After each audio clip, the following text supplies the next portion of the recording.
pizza verse strong. Motherfucking strong. Andy Palermo running around Pizza Verse. Fuck you and Pizza Verse. Fucking Pizza Verse strong, motherfucker. Fuck Tony Pizza. Well, Pizza Verse strong.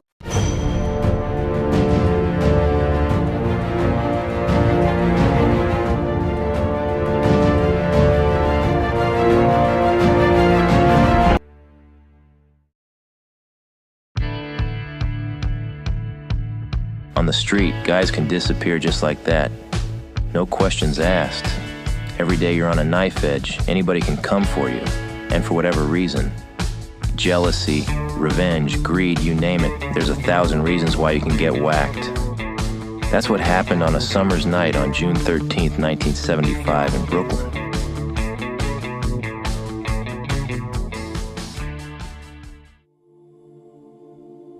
Andre Katz was a low-level hoodlum.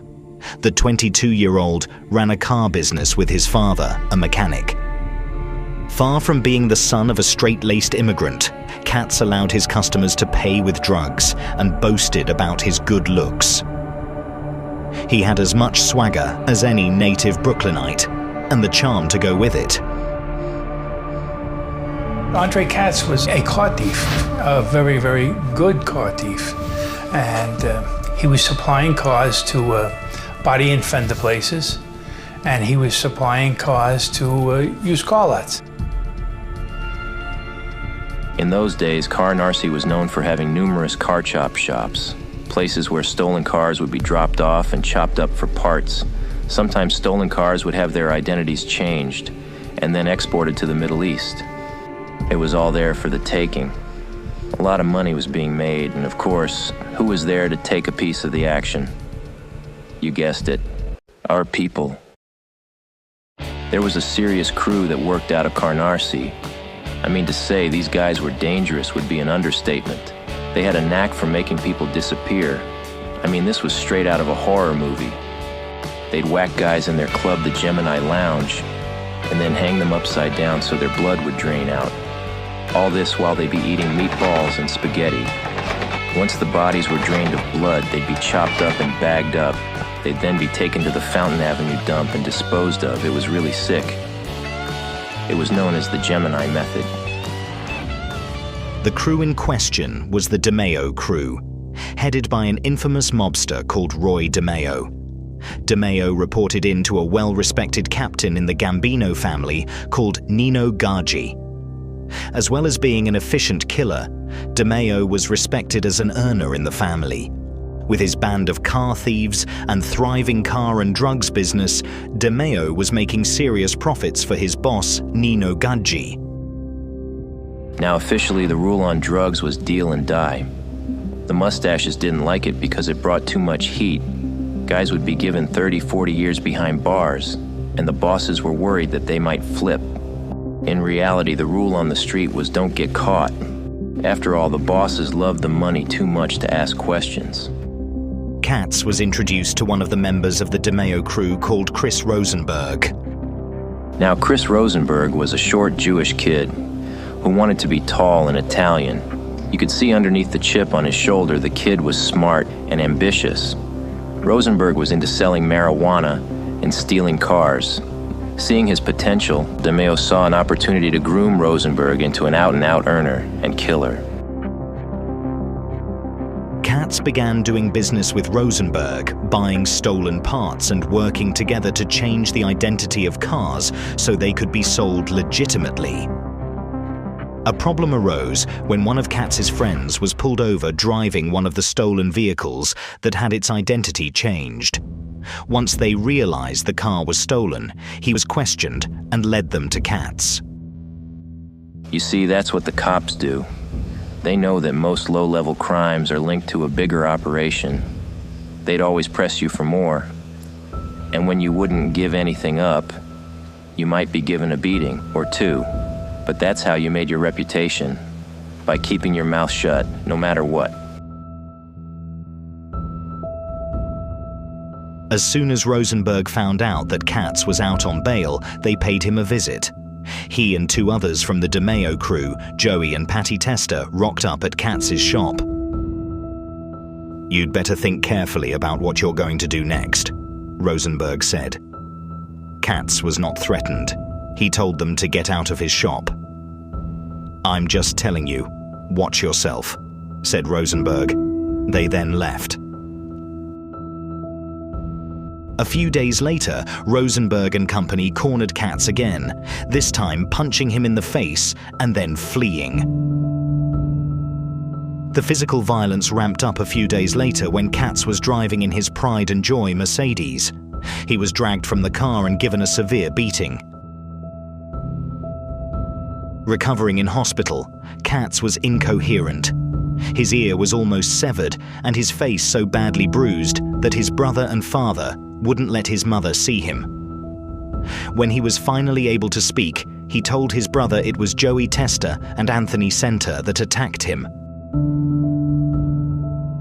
"I will deal with it myself, and one day I'm going to testify against Chris." After leaving hospital, Katz carried a gun at all times and stopped frequenting his normal spots. He stopped dating and going anywhere alone. This type of thing happened a lot. Guys would get shot or badly beaten. They would start carrying a piece all the time. They'd stay home, or if they were going anywhere, they'd take someone with them. No more walking the dog at 7 o'clock in the morning. No more going grocery shopping at 11. You have to stop following a routine because they're watching you, looking at where you hang out, who with, and at what time, trying to find out the perfect time and place to whack you. The revenge came on November 13th, 1974, when Rosenberg opened his garage door and was struck with 3 bullets fired from an automatic rifle. Rosenberg survived through sheer luck, one bullet hitting him in the lower jaw, another his right arm, and a third that was aimed for his chest merely glancing off. Surviving what should have been a fatal shooting, Rosenberg was reportedly furious. His jaw was left disfigured from the bullet wound. Despite undergoing reconstructive surgery, from that point on, Rosenberg wore a beard to mask the scars that resulted from this attack. The man who had shot Rosenberg that morning was never seen, but it was assumed by Rosenberg and the rest of the Demeo crew to be Andrei Katz. After this incident, and while Rosenberg was still in the hospital recovering from his gunshot wounds, Demeo met with his crew, and it was decided that Katz had to go. When you were marked for death, word would go out on the street. I mean, this was serious business. When you had a contract on you, you had 2 options. Either get out of town or call the FBI. Or if you had the balls, ask for a meeting to straighten everything out. But that would only work if you had someone to vouch for you, ideally a heavyweight. And even then, it wasn't guaranteed to get the beef squashed. As Katz lay low, the Demeo crew planned to entice him out into the open. This is when Henry Borelli entered the fray. Borelli was a serious gangster.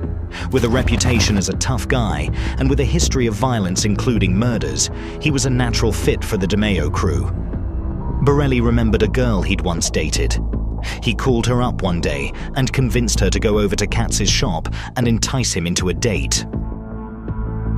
"All we want to do is to talk to the guy, that's all," Borelli told Judith Questel, who hesitantly agreed.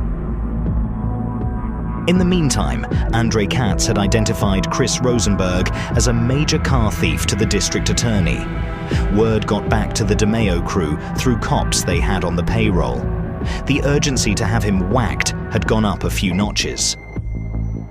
On a clear summer's day in June, Henry Borelli drove Judith Questel to Andrei Katz's shop.